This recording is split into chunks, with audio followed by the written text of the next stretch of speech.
Hello, and welcome to Frankly Speaking with Frank Portinari, the podcast that gains access to real and inspiring people. And I'd like to welcome today's guest, Shaun Attwood. But before I get around to speaking to Shaun, I'd just like to make a few announcements.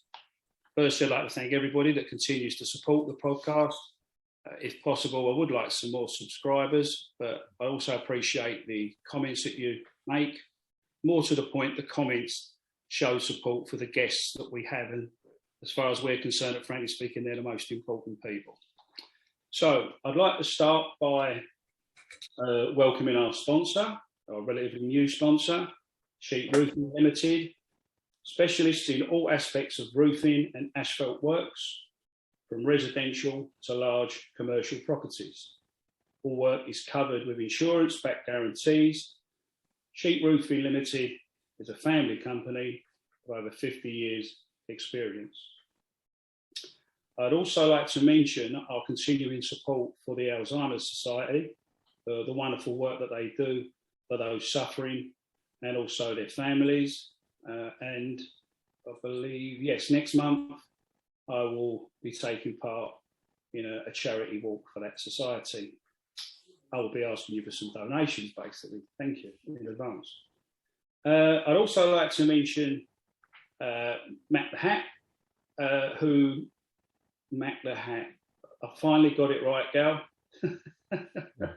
for all his technical advice and support. But the main thing is I want to speak to Shaun. And so Shaun, I'd like to welcome you. I believe we'll describe you as a successful businessman, ecstasy kingpin, author of numerous books. You're a publisher, international podcaster, and a social activist. So, Shaun, welcome to Frankly Speaking. Thanks for having me on, man. And how on earth did you get sponsors in your first year of podcasting? It took me 10 years of podcasting to get sponsors. I haven't seen any money yet. Ah. It's a very good friend's company, and he's done enough for me over the years, quite frankly. So if at some stage he wants to support us in a more financial way, that's fine. It's not the be all and end all, quite frankly. We're actually more interested in supporting charities. If we can promote any charities, if we can take part in any, we will. I think I also should mention we're also big supporters of the Change Your Life, Put Down Your Knife campaign as well. And I know there's a big boxing tournament coming up, and we wish Ben Spann and all his team the very best for that. But you're the star of the show today, Shaun. I'd like to welcome you. I suppose we could hold you responsible for why I'm doing a podcast. If I'm honest, up until a few years ago, I didn't have a clue what a podcast was. You very kindly invited me to come on to yours. In fact, you invited me twice, and I very much appreciated that. And I think even at that stage, I had no idea that I would, host my own podcast. But appreciate what I've learned from yourself and some other very good podcasts that are around at the moment. And I think it's only right we put you under the spotlight. Although God knows how many times you've been put under the spotlight. But it's lovely. It's genuinely nice to see you, Shaun. Can I say something about charity? Yes, certainly. Because you just made me think then. So my little niece, when she was 1 year old, was diagnosed with leukemia. Yeah. And she ended up in Great Ormond Street Hospital. And thank God for those people. And I spent a day there with the kids on the cancer ward, shaved heads, playing around on the floor and stuff, parents there. And my sister pointed out to another couple, she said, look, childhood leukemia now, most of the kids survive, but that kid over there has got such and such, and that kid isn't even going to see Christmas. Okay. And the kid was just playing around on the floor, brave as can be. Yeah. And when I got out of Great Ormond Street Hospital, I was supposed to just walk back to the tube station, and I couldn't. Something just compelled me to walk around London for hours and hours on end, just contemplating life, the meaning of life, how a little kid could have cancer and wouldn't see Christmas, whether my little sister's my niece would survive because the chances were good.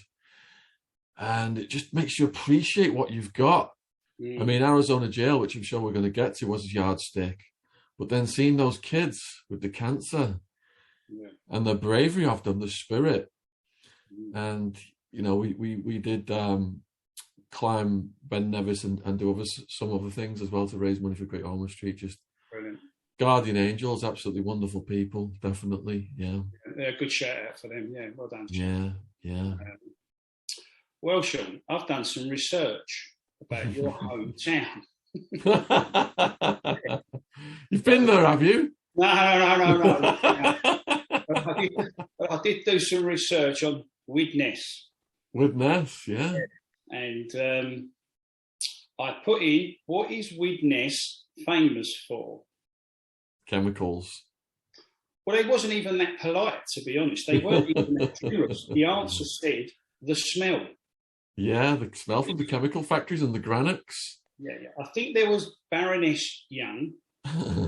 She came from there. There was a couple of obscure people I've never heard of. So we're basically affording you the title of the most famous person to come from Widnes. There you go. Well, I'm going to have to correct you because it's actually somebody that my sister went to dancing school with, who later became known as Sporty Spice. No. Yes. Well, they've certainly overlooked her. She deserves a blue plaque. Well, they certainly didn't say that. The smell hits you as soon as you get over Runcorn Bridge because there's a factory called the Granites. Right. When I was a kid, I'm walking to school with all the other kids, and all of a sudden there'd be this foul smell, like death, like the plague. And we'd all grab our noses and be like, whoa! And we'd look down the road and there'd be a truck with all these dead animals in it, like upside down animal legs sticking out of it. Yeah. And all the animals from the area got recycled into granites, into, I don't know what, glue or chemicals and stuff. And it's like they'd bring like farm animals, zoo animals, whatever had died would go to the granites. And I had one of my aunts, her husband, in it working there. He said he was wading around in all this stuff and up to his, in this rubber protective gear and animal fluids and oils and how did his career officer talk him into that one? Anyway, you've just demoted yourself anyway, haven't you? Absolutely. Yeah. You're going Sporty Spice now anyway.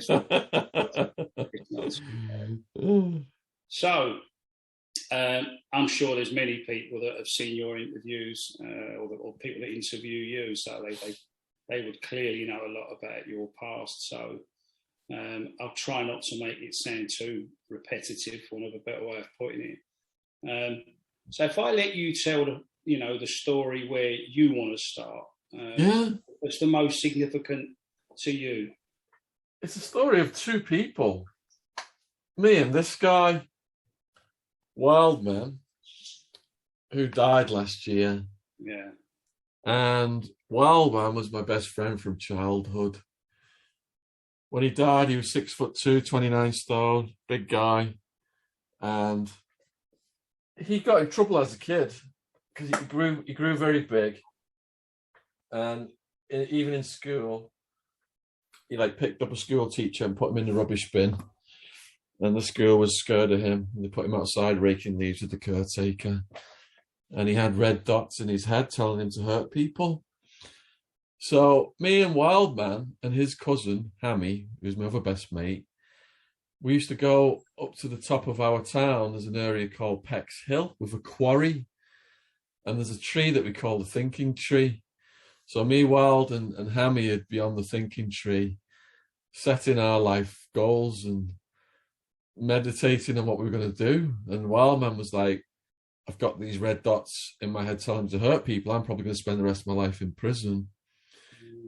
And I was like, well, I'm going to make $1 million in the stock market and fly you guys over. And don't worry, you won't end up in prison, Wildman. We'll get you a job in America as a wrestler. So, Wildman did end up going to prison. Well, I went off to America.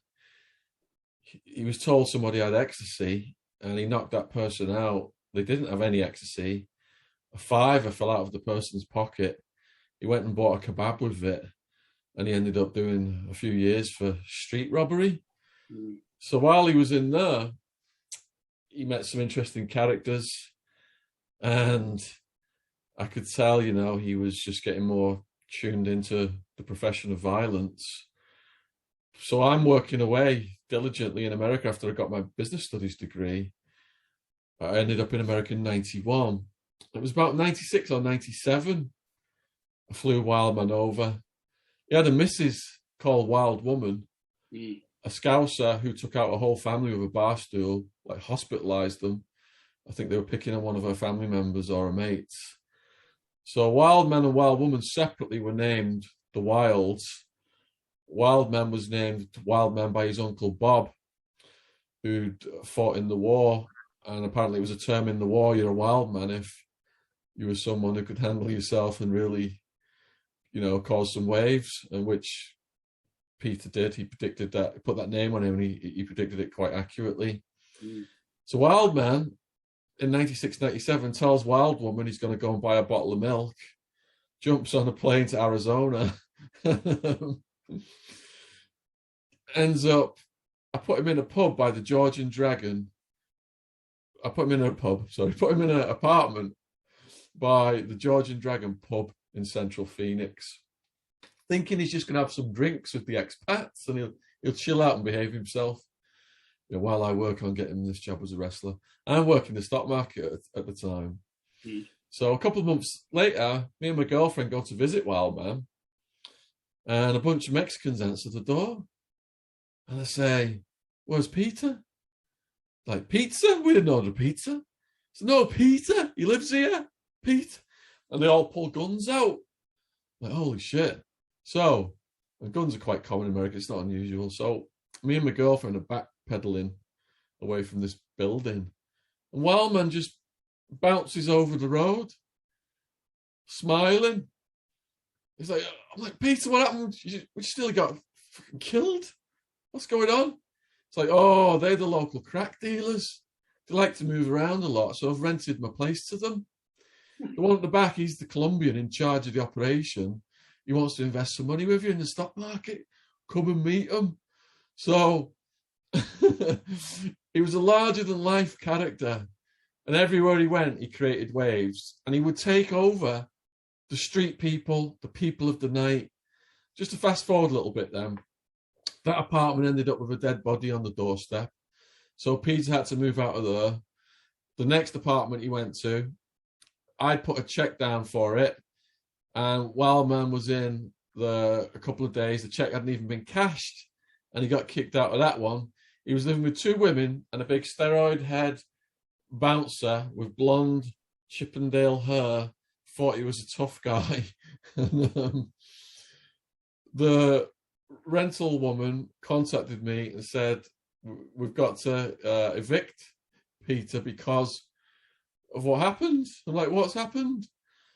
She said the neighbours saw the roommate running through the apartment complex in the middle of the night screaming with plaster dust all over his head and face, and there's human head-sized holes in all of the walls of the apartment.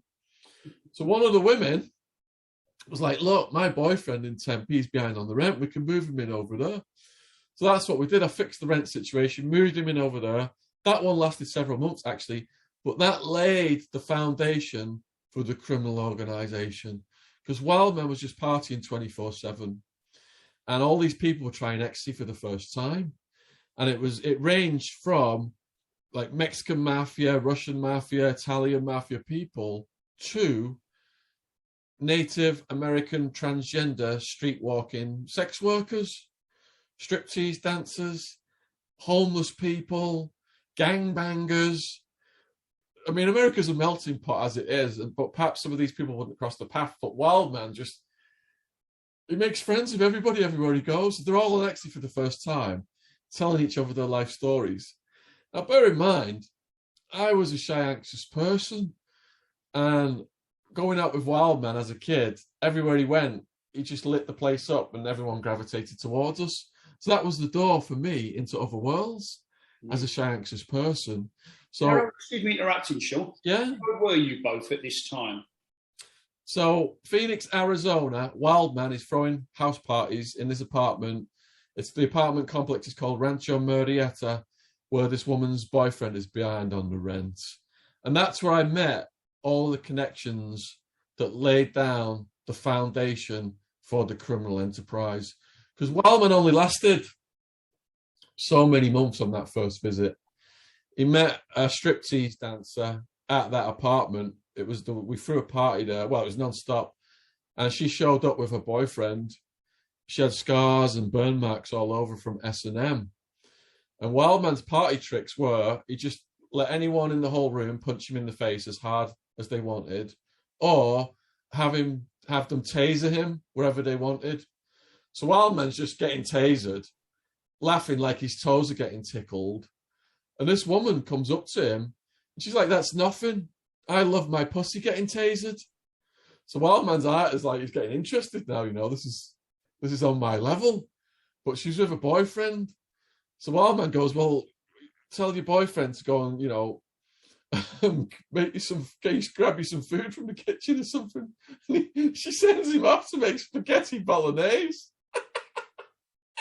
So I say to the whole room, right, she thinks she's tougher than Wildman, and she's going to tase her pussy in front of us all. Everybody watch. She didn't have any knickers on. She just hikes her skirt up, squats down. And if you've seen a taser on a person, these little bolts of electricity come out of it. And they like dance and go up and down on your skin. So she's got this going up and down on her lips and her vulva. And she's just smiling like she's loving it. Like she's stoned or something. So Wild Woman was back in the UK. Wildman gets together with a striptease dancer, which of course caused problems later on. But they were like Bonnie and Clyde then, Wildman, the striptease dancer. When the guy comes back with the spaghetti bolognese, he was a big guy. Wildman's like, right, that's it. She's moving in with me. It's like love at first sight. So they went and grabbed the shit, and they were inseparable until he got deported for being a menace to society. He got kicked out of that apartment.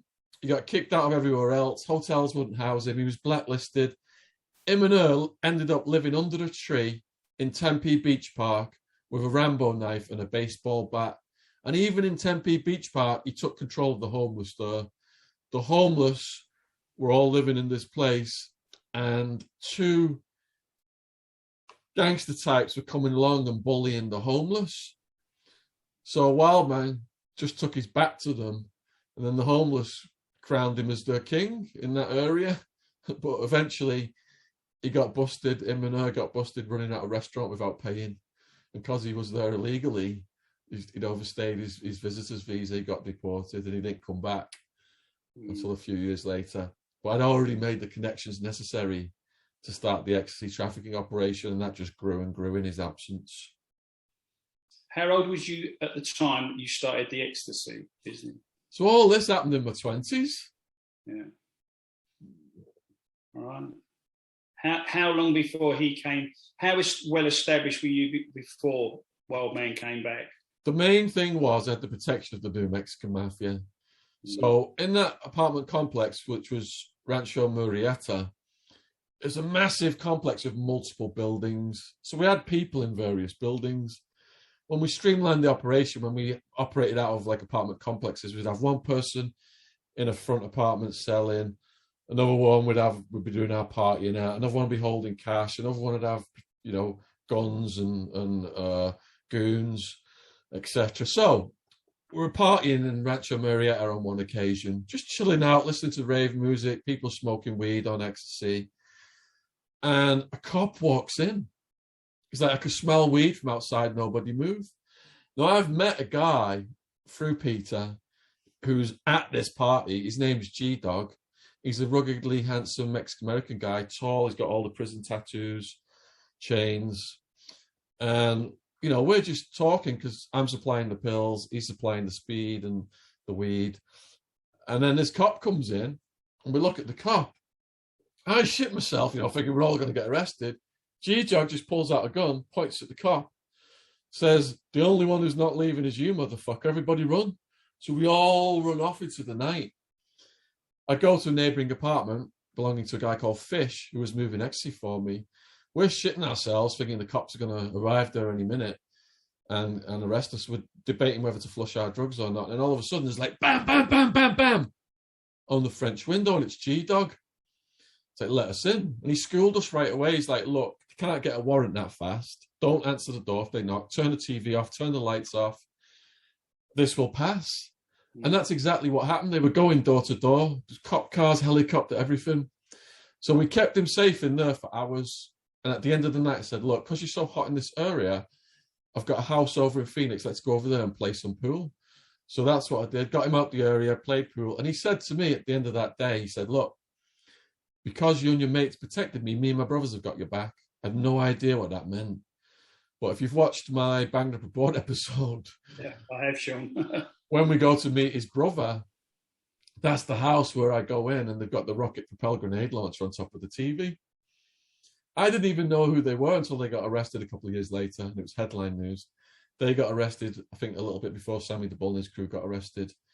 And on the headline news, it had all their mug shots. It said, "These are the heads of the New Mexican Mafia in Arizona, the most violent, dangerous criminal organization in Arizona at that time." And because those guys had my back, my situations were protected, let's say. I can't get into too much detail on that. I do know G-Dog ended up in a cell with Sammy the Bull's son, who was talking shit about the English crime family. And G-Dog said, "Look, I'm with those guys." And, basically explained to him how it was. So people knew we had that protection. And that came through Wildman. And that enabled me to operate for many years. And I didn't get really... the threats from other gangsters were there, but nothing. They never managed to grab me or anything. It was the cops that got us in the end. Yeah. Yeah. It's well documented, Shaun, how successful that business became, and clearly that attracted the attention of rivals, so to speak. Yeah. And of course, then the inevitable happened, and it all came crashing down. Can you give us a bit of a rundown the day?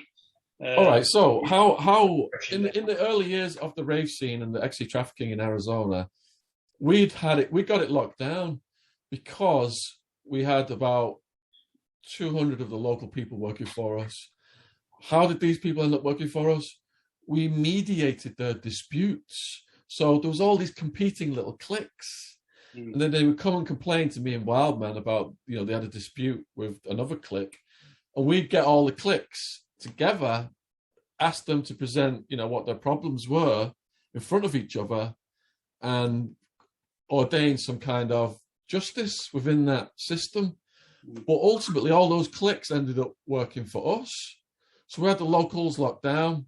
So any outsiders, any undercover cops, all that bullshit was reported to us right away. Because when you got the locals, you got all the information constantly coming in. But all of a sudden, this new kind of ecstasy dealer started to appear on the scene. Not the raver-looking types, big steroid head jock types. And we're wondering, who are these people? Now, my wife at that time, she was bisexual, and her girlfriend was dating one of these people. So she arranged a meeting with these guys, and it was in Heart 5, some bar in Tucson. I go up there. There's two guys. There's the Spaniard and another 6+ foot guy whose biceps are bigger than my head. I go into this back room, and I'm thinking, right, I've got this reputation. When I'm on the drugs, I'm a party animal. But inside, I'm just a business studies graduate, a nerd, really. I'm not a gangster, I'm a business nerd who's got a bit of gangsteritis. So how am I going to come across as a bit crazy to these guys? How am I going to front this? So I drank some GHB and had some crystal meth. And they cleared the couch, they cleared the room. And as I'm sitting down between them, I just remembered my grandfather, Frederick, God bless him, he was left for dead on the battlefields of Tunisia after fighting the Nazis, but was rescued by the Americans. When I used to visit him at his house, he always used to grab my leg just above the knee and make me jump. when I was a kid. So I thought, right, that's what I'm going to do. So I just sat down and grabbed the legs, made them jump, and they must have thought I was strange. Yeah, definitely. There's something not right about this guy. So the Spaniard was polite. It was the nice and nasty routine. Spaniard was polite. They wanted me to collaborate with them and move their product. I said, your product, I don't want it. I'm getting coloured pills from Holland. My smugglers were taking testing kits from the website Dance Safe out to Holland, testing the substance.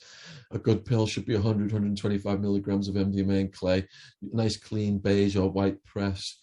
These guys had these coloured pills. Coloured pills, it can be food dye, or it can be some kind of, substance that's shouldn't be in there. So I started saying this to them, and they're like, who the F do you think you are disrespecting our pills? The big guy jumps off the sofa. It's like, one call to Sammy the Bull, and we can have you taken out to the desert. So I knew about the Bull. The Gambino crime family conspired to murder almost 24 people, John Gotti, etc. Are these guys blowing smoke, or is this for real? So me and my bouncer, I had a bouncer in there watching my back. He was strapped. He didn't know. Those guys didn't know he was with me. He was watching me because I was worried they might try and kidnap me. But as we're leaving with my bouncer, my wife's passed out on GHB. We're carrying her out. And my bouncer's like, what's the deal?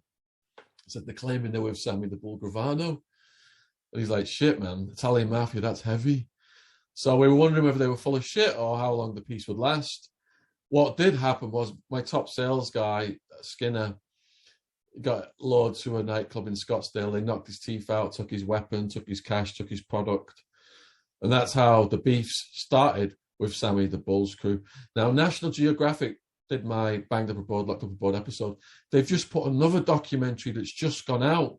It's coming out in the next few months in this country, but it's out in America already.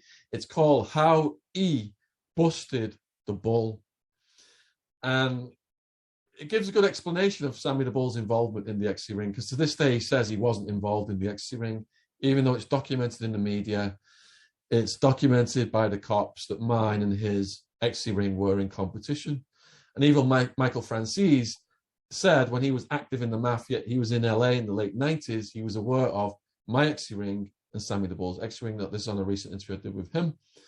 But Sammy the Bull's involvement was he invested in it.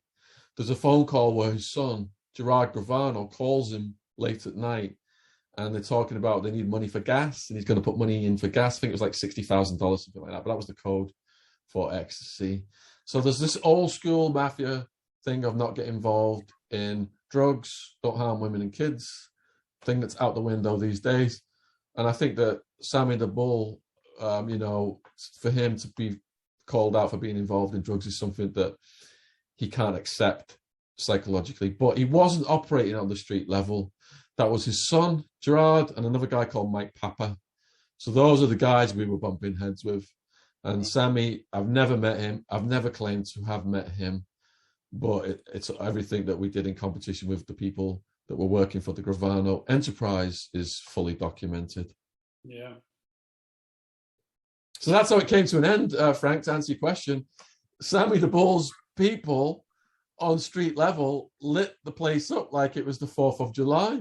At the raves, all of a sudden, all these undercover cars are filming license plates, filming people going in and out the clubs. People pretending to be from out of state are trying to buy pills. It's so obvious.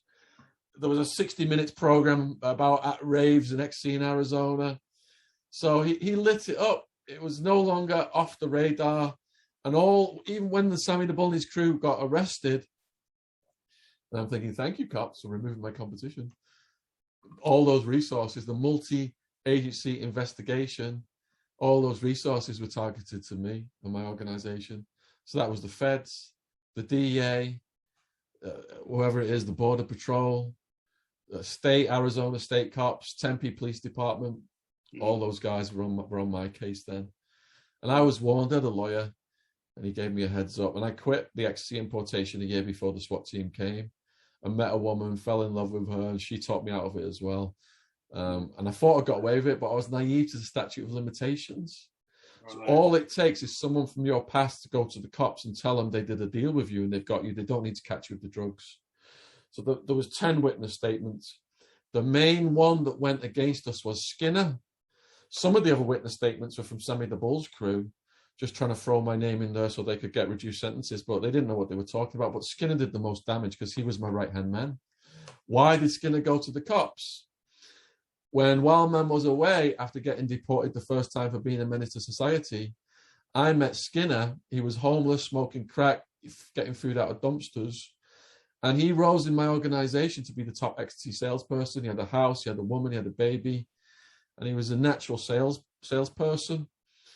And I was hanging out with him so much. But when Wildman came over, and I was hanging out with Wildman even more, Skinner got jealous. Yeah. And this tension arose to the point whereby during one of Wildman's deportations, when he was in deportation prison, Skinner organized a crew to firebomb Wild Woman's apartment because we'd moved Wild Woman over there by then. Right. So Wild Woman is at home. Firebomb comes through her window, almost sets her on fire. This crew of Southside gangsters shows up that Wild Woman doesn't know, saying, get in the car, bring your product, we'll take you to safety, thinking she's that stupid she's going to fall for that. But Skinner's arranged all this. And Wild Woman's like, don't you know where I'm fucking from? Liverpool. Do you think I'm chopped fucking liver? Gonna get in your fucking car? I don't even know who you fucking are. You fucking are. You're like, what? They fucked off and left her. So we later found out that Skinner had coordinated the whole thing. Well, man, then he was like, get me out of this deportation prison, bring me back to America. So I had a lawyer who could handle immigration cases. He expedited the process. Wildman came back, but all he wanted to do was kill Skinner. We're like, Wildman, we're not, we're ravers. We're not doing homicide. You take it to the homicide level. The Phoenix police homicide department will be all over us. It's a death penalty state. You're fucking crazy. But he wouldn't listen. Skinner got so scared he went and told the police everything and left the state. Wildman didn't know he'd left the state. He found out where Skinner lived. He was in Skinner's place when one of my co-defendants, another one who's dead, Joey Crack shows up at Skinner's. Wildman just grabs him by the neck. He's about to mutilate him with one of the weapons. And Joey Crack said he's never seen anything like it. Wildman was in there. He'd been up for days on smoking crack and crystal meth. His eyes were just completely red, bug-eyed. He said there was every weapon known to humanity in that place, from golf clubs, hammers, pincers, various knives, baseball bat. And he grabbed Joey Crack as he'd come in, and he was about to do some damage on him, thinking it was Skinner. So Wildman was completely out of control, trying to kill Skinner. And Skinner got so scared he turned us in. And with the 10 witness statements, that's what led to a grand jury indictment, which led to the SWAT team raids. And most of the guys who were my main co-defendants back then are dead. Cody Bates is dead, my right-hand guy. Wildman's dead. Joey Crack's dead. Acid Joey, who coordinated the ecstasy in the beginning, he's dead. Because we were all so heavily into drug use, and our lifestyle choices were so high risk, and those people kept that going.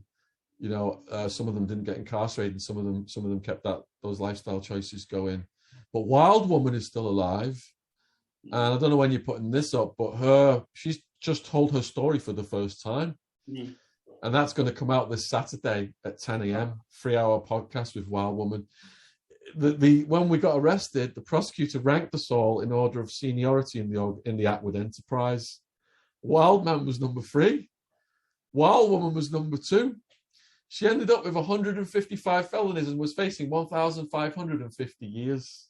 Wow. And she was seen in the police reports. It's described the undercover cops watching her place. She's 4'8", and there's 6'2" guys seen running for his life out the house. And he's got this burr-shaped physique with this tiny blonde scouser chasing him with this giant fan, trying to smash his head in.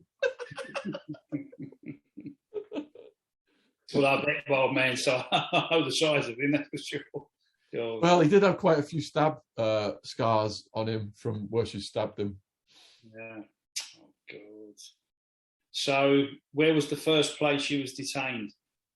All right, so we got detained in the Tempe jail in the beginning, only for like a day or so. Yeah. The Tempe jail had built a special, like, outdoor huts to bring all of our co-defendants. Because on the way to that, in the back of this police car, there's this proper, like, what was it called? Electric light in blue scene.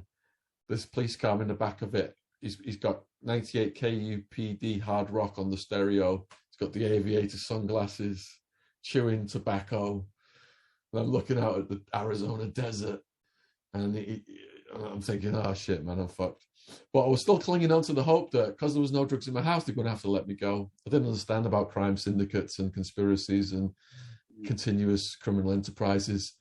So once I get through this processing thing in the huts, they put us in the jail cells at Tempe Police Department, and then more and more of my co-defendants start to arrive, and I figured, oh shit.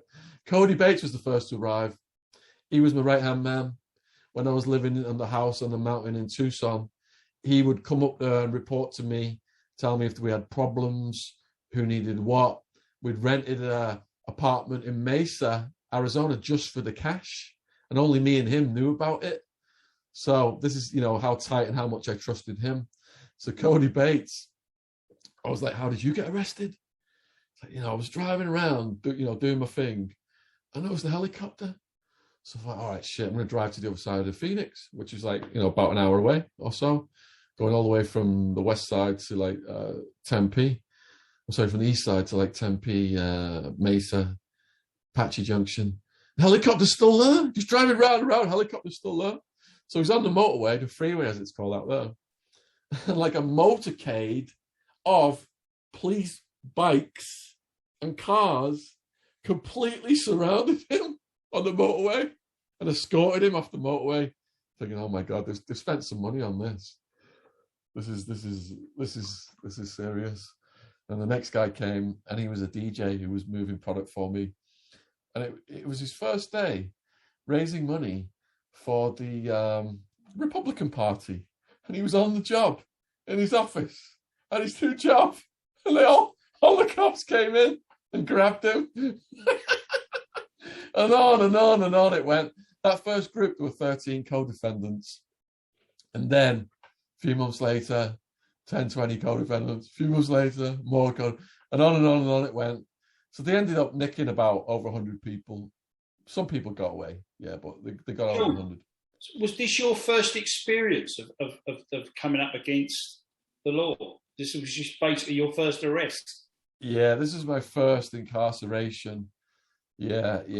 During one of Wildman's first visits, we did get in trouble with Wildman collecting a debt. He threw a bottle through a window. Yeah, but he took the fall for that, and they just let us go. Yeah, but this was my first experience going into like the jail system and the prison system. Wow. So you'd had no previous arrests before that? Other than Wildman putting the window through, yeah. So you didn't mess about then, did you? You thought you'd go with the big one, then obviously. Didn't believe in stealing cars, having a fight at a football match. You thought, oh no, Wilder. But yeah, then I get my list of charges and $750,000 bail bond. I'm like, I look at the woman behind the plexiglass. She says, "Oh, that must be a mistake." Blah blah blah. So I'm thinking perhaps it's 75,000. I go back to the cell. Next thing, Wildman bangs on my plexiglass window. He's got his charge sheet. His bail bond's 500,000. So that's when we knew we were fucked. Yeah. And then within a couple of months, they slapped serious drug offender status on us, which carries 25 to life. So in the beginning, I was looking at decades, but by the second year, because no one was cooperating, we were such a tight-knit community. No one was cooperating, and they had no drugs. It was all like hearsay and snitches that had come out before we got arrested, but they were worthless in court. So it was a pretty weak case. But by the second year, they had about 4 people agreed to cooperate, and they doubled my charges from 12 to 20 something. And if they said if I went to trial and lost, I would get a 200-year sentence. And if I didn't take a plea bargain, there was a guy before me. They offered him 15 years plea bargain, and he refused. He said that was too much. He went to trial and lost 20 plus charges, 10 each, max stacked. He got 200, and the prosecutor was saying in the court, "We're going to do this to Attwood next." So that was the point where I was, you know, you think you're going to get 200 years? I was borderline suicidal at that point in max. You didn't worry about parole there, was you? No. Well, that's 100 years, isn't it? Before they even think about it. That's assuming they've got the same system. Well, the reason they do it is because they make headline news, and the prosecutor gets a promotion, and then they can become a judge or a politician or a legislator. It's so corrupt. There's people more corrupt in the system than there are in the prison. So what happened about the actual trial itself? Well, actually, more to the point, what were the conditions of where you were before that even came around? All right, so first thing is that the New Mexican Mafia schooled me in dealing with the cops. G-Dog, from that night, you know, he said they haven't got a warrant, they can't come in, etc. There was a lot more schooling than that. His brother said, if you ever get pulled over leaving my house, they don't have a right to search your car unless they've got probable cause. Just tell them you're in a hurry. You don't want them to search your car. And if they do insist on searching your car and find any product, call this lawyer. So it was time to bring that lawyer into play. So we had the New Mexican Mafia lawyer, and we formed a united front. So he was the principal lawyer, which cost almost 6 figures, whatever it was. My parents remortgaged the house for that because all my money was seized. And that kept everybody tight. But they tried to get me and Wildman separate. They kept putting me in higher security levels so we couldn't influence the co-defendants. But yeah, the conditions in Sheriff Joe Arpaio's jail are no joke. He prided himself on being America's toughest sheriff. You may have seen his chain gangs and the people in the black and white stripes and the pink underwear. I was one of those. So it was dead rats in the food. It was cockroaches crawling all over us at night times. It was guards murdering mentally ill prisoners. I did have videos of them doing that on my channel until the Great Deletion recently, when I had to take a lot of things down. And I thought, prisoners, lock them up and throw away the key. The serial killers, paedophiles, murderers. I didn't understand it was just a wholesale warehousing of low-level drug users to fill private prisons and to make profits off the back of these people. So in my second year when I was in Max, I said to the guard, how do you get away with all these human rights violations, dead rats in the food, etc.? He said, the world has got no idea what's going on in here and the public doesn't give a shit about prisoners. So I thought, right, I'm going to do something about this. Something snapped in my head. With a tiny little pencil sharpened on the door, I started to write everything down. Couldn't put them in the mail because they can open your mail, but my aunt would come and visit me in max security. And behind a plexiglass screen, one hand cuffed to the desk, another hand on a phone, speaking to her behind the screen. But I hid what I wrote in legal paperwork and letters. I could release through the visitation officer to my aunt. He would hand it to her at the end of the visit. All right. So that's how my written entries were smuggled out. And this is how everything started for me in terms of blogging and YouTubing and exposing what was going on, the activism. So she smuggled them out, typed them up, emailed them to my family in the UK. They put them online as a blog, John's Jail Journal, JONS Jail Journal. People can still read that to this day. The original entries documenting the condition in Sheriff Joe Arpaio's jail. So I got released in December 2007. My dad started the YouTube channel for me in 2007. And then we started putting videos up every now and then. But mainly the focus was getting it out in a written format, still in the books and the blog. It's only the last 3 or 4 years I've put everything over into video format and started interviewing other people and branched out, not just interviewing people who've been to prison, but also interviewing survivors, ex-cops, ex-prison guards, journalists at the forefront of true crime. And we've got a bunch more exciting ideas coming up. and the YouTube channel just started getting crazy, about 3 or 4 years ago, after I went on True Geordie. Two things happened. I went on True Geordie, and I started reporting on the Making a Murderer series, and some of those videos were going viral as well. So yeah, huge thank you to all the people who've helped me get established. And I feel blessed to have this channel to help other people get established. Our first podcast guest, he didn't know anybody. He spent 34 years in California prison for a crime he hadn't committed. And while he was in that prison, he learned that as a baby, he'd been born on the Isle of Man and sold to an American family. So he was deported back to London where he didn't know anybody. He was living with a pen pal he'd made through Prisoners Abroad. That podcast, his combined views and everything else, got over 10 million views. And he's got a book through Mirror Books. There was a lot of controversy about this guest. He took all of his paperwork, his legal paperwork, to Mirror Books. They validated his story. He's got a book out through them. And I just spoke to him recently on the phone. They're doing his second book here soon. We took him to the Isle of Man, and he was so well received on the Isle of Man. It's like his spiritual home, and he wants to move there. It's just nice to see the effect that the podcast can have on people, how it's inspiring people. I actually watched that one, Shaun. I remember that. Jamie Morgan Kane. Yeah. Just a couple of weeks ago, we were out in Birmingham, just talking to people at the bar. And all the lads were coming out, talking to us and saying how watching Wild Man, I was going through some things. I was depressed. I was feeling suicidal. I watched the Wild Man video, laughed my ass off, and it made me not want to kill myself. You just don't know the effect it's having on these people till they come and tell you. But I feel blessed to have this channel and all these people finding it inspirational. Yeah. Well, that's sorry. You've just used the buzzword there. That we use. We say we want real and inspiring people, and I usually say that at the beginning and the end.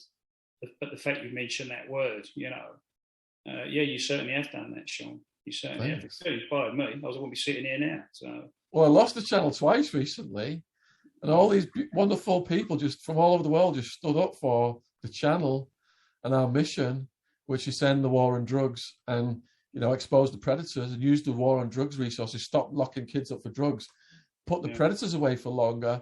All these people started contacting YouTube and demanding the channel get reinstated, and it did. So we're able to keep going. But since we started exposing predators, honestly, I thought the whole world would be behind me if we're trying to do something to protect kids. Since we started exposing predators, massive attacks have come in, ranging from trolls to what we believe are black ops levels attacks. So, and just in the last month alone, I've had the 2 terminations by YouTube. I've been called into the cop shop twice, and I'm now court ordered not to report on certain abuse cases. I've got a caution because a podcast guest came on and mentioned kids' names involved in an abuse case that had a court order on it. And I didn't even know there was a law preventing you from doing that, but I've had to learn all that the hard way. And then another podcaster just recently tried to take me down as well. So this chilled out place where I do my yoga in this house and feed the squirrels monkey nuts, I feel like I've been in a war room for the past month. I get up now and I'm thinking, who's going to come after me next? But it seems to be dying down a bit right now. So hopefully it will. Because I just want to focus my energy on the mission and not on all these battles, which are just a mental drain, a drain of the resources and your time. When there's just so many interesting stories out there, and we've got so many other angles that we aim to pursue to keep all the content coming out for the viewers. Can you just confirm for us, Shaun, the actual sentence that you did receive? You're on about this caution I just got?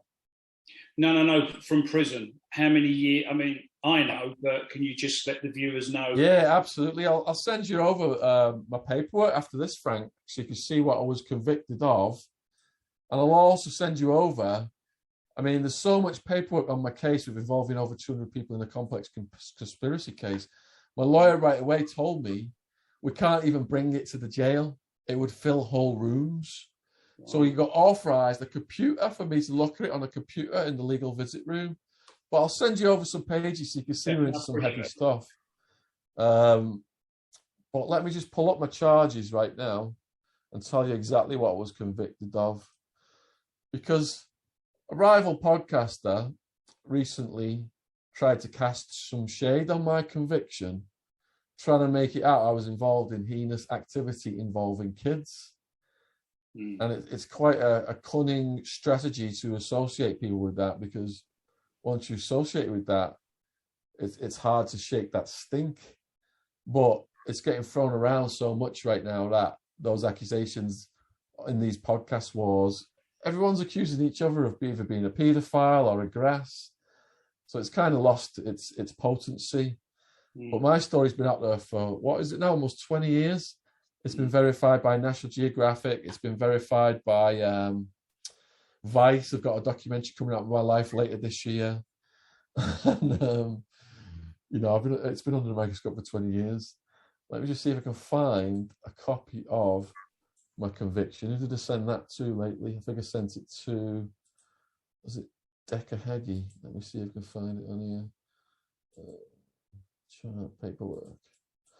Basically, off the top of my head, I'm convicted for money laundering, and I'm convicted of using an electronic device in a drugs transaction, and I'm convicted of something else in a drugs transaction. I've not got it in front of me right here on the computer, I don't think. Well, I'll send it over to you after this. So it's all drugs convictions that we plea bargain down to. 98% of the people in Arizona sign a plea bargain. You don't want to go to trial. It costs the state money to go to trial. If you do go to trial and lose, they will give you the super maximum aggravated sentence and stack all of your charges as well, stack all of your convictions. That's how people end up with hundreds of years. Yeah. So, I mean, you clearly got out. You clearly were released eventually, and you came back and deported. I'd like to talk a little bit about what you've. I've just found it on Twitter. My paperwork, I sent it to someone recently. All right, money laundering, 7 years, 4 month sentence. Attempt to commit a dangerous drug violation, 7 years, 4 month sentence. And then use of electronic communication in a drug transaction, 2 year, 1 month, 15-day sentence. So they applied my back time to the last sentence, and then the other 2 sentences ran together. So my total sentence was 9.5 years. Right. But the New Mexican Mafia lawyer got me a loophole. He was a loophole guy, whereby if you're a first-time non-violent drug offender that's not a US citizen, you don't have to serve a big percentage of your time. So I ended up serving 6 on the 9.5. That's still enough, mate, isn't it? It was just a perfect amount for me to grow up. Because I was a party person. I wasn't seeing the harm I was causing society, getting people on that road of drug use. But being in the prison, 90% approximately injecting heroin, over half of them hepatitis C, yellow jaundice skin, teeth rotting out, seeing, these guys are dying, they're so addicted they can't stop. It was sad. And it opened my heart because, prison wasn't serial killers and paedophiles. Yeah, they've got them in Supermax or somewhere, but it was mostly society's vulnerable people. More than half of my friends in prison were soldiers, come back from wars, PTSD, didn't get any help, ended up on street drugs, self-medicated, ended up in prison. It was the biggest house of the mentally ill. So that's what sent me on this path of activism, was trying to show the world what's really going on. Because the media, they report the most heinous crimes on one side, and the other side, they say how easy they've got it. It's all PlayStations and gourmet food. And that keeps the public hating on the prisoners. Just like that guard said, the public doesn't give a shit about prisoners. We can do anything we want in here for you guys. How many books have you actually written now, Shaun? I think about 15 or 16. My life story is a trilogy. It is party time, hard time, prison time, and Wild Man is featured quite heavily in the first 2. Yeah. Well, I will say at this point, I'd already previously written a book, and it was basically self-published. And you, after appearing on your podcast, you actually asked me. You said, where is it available? And I think I replied something like, you can purchase it off of eBay or off of me personally. And I think you was absolutely gobsmacked when you found out I didn't actually have it on Amazon, and you very kindly offered, via your own publishing company, Gadfly, to actually, it was retitled, wasn't it? It was to attract another market as well. Yeah, because Amazon is a search engine. So book titles have got to be keywords. Yeah. And yours is doing nicely now. And you were the first of many, Frank. We've got the Taxman, Brian Cockrell's books published through my company, the audio books. Ian Blink MacDonald got his in all three formats. Paul Ferris audio book, and on it goes. Yeah, brilliant. So yeah, like I said, it's great, to have this knowledge, to have these platforms to help people get the stories out to much bigger audiences and make a nice little earner for some people as well. Who's a lot of guys who were published back with Mainstream when I was published through Random House. The books have gone out of print, and they're sat on something there that they could turn into a nice little earner if they republish it through someone who knows what they're doing in all three formats. Especially the audio books, they're the best sellers now because people on YouTube want to listen to something. Yeah. What's your current project? What you currently focus? Is there a particular subject? So I'm banned, Frank, from reporting on Satanism, Epstein, sexual abuse cases, the Nygaard case, and all things of that genre. We had to delete videos of totaling 60 million views. Wow. So right now we've been brainstorming with the team, and we've come up with 5 ideas going forward for our pivot. I'm not going to say what all of them are, but one of them is going to be implemented very soon, and you could be involved in this, Frank. So online, you can look up what are listed as the most dangerous neighbourhoods of London, the boroughs. Right. So we're just going to go with our cameras into those boroughs and talk to whoever we meet on the streets, whether it's homeless people, local people, gang members, people we've interviewed who can show us around those neighbourhoods and show us, where they grew up and things like that. Yeah. So that's one of the things we're going to do. Because what we did was we did the Jack the Ripper tour, we've done a Craze tour, and the viewers are saying it's very refreshing to see me out of my house or a podcast studio, to see me out and about. You got legs. You got legs. And I think if you're just on the streets meeting people, there's a random element to it, isn't there, that anything could happen.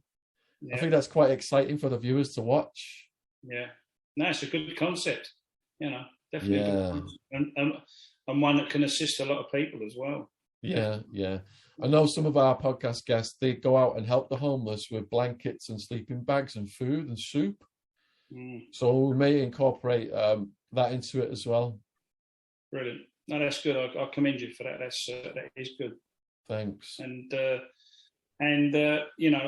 clearly that's going to inspire other people to do similar as well. And that's something I've learned via these podcasts, that the people I've interviewed so far, and even some of the people who've interviewed me, yourself included, you always pick up something from you. Plus, you learn something about yourself as well. You confront some of your own challenges as well. And I do actually try to keep in touch with some of those people. In fact, I phoned a couple last week because I didn't want them to think they'd come on, and it was, goodbye, thanks for the views, and that was it. They were very, very deep, and I definitely felt obliged to keep in touch. So it's commendable what you're doing, Shaun, and I respect you for that. And thanks, Frank. And I'm sure you've influenced a lot of other people along the way to look at themselves and do the same, and offer the hand of friendship and help to other people. I'm just going to make a couple of announcements, Shaun, if you could just just for a couple of more minutes. Yeah, go for it. Again, I'd like to thank all those who tune in to Frankly Speaking. It is very much appreciated. I'd like to thank Mac the Hat Media again for their help and support, and obviously our sponsor, Sheep Roofing Limited. We appreciate their support. Again, we say that if there are any charities, any events coming up that people would like us to advertise, we're more than happy to do that. If there's some of the events we can take part in, we'll try to do that as well. But as I say, the main people is our guests, and it's their platform, it's their opportunity to say what they need to say. And so again, Shaun, I'd like to thank you for coming along. As I say, the criteria is is real and inspiring people. You're certainly real, and you've certainly inspired a lot of people. And I suspect you're going to continue to do that. So, again, sincere thanks for coming on. Appreciate the opportunity, fellas. Thanks very much, and wish you all the best in your own endeavours. Lovely. Thank you, Shaun. Take care. Cheers. Thanks very much. All right.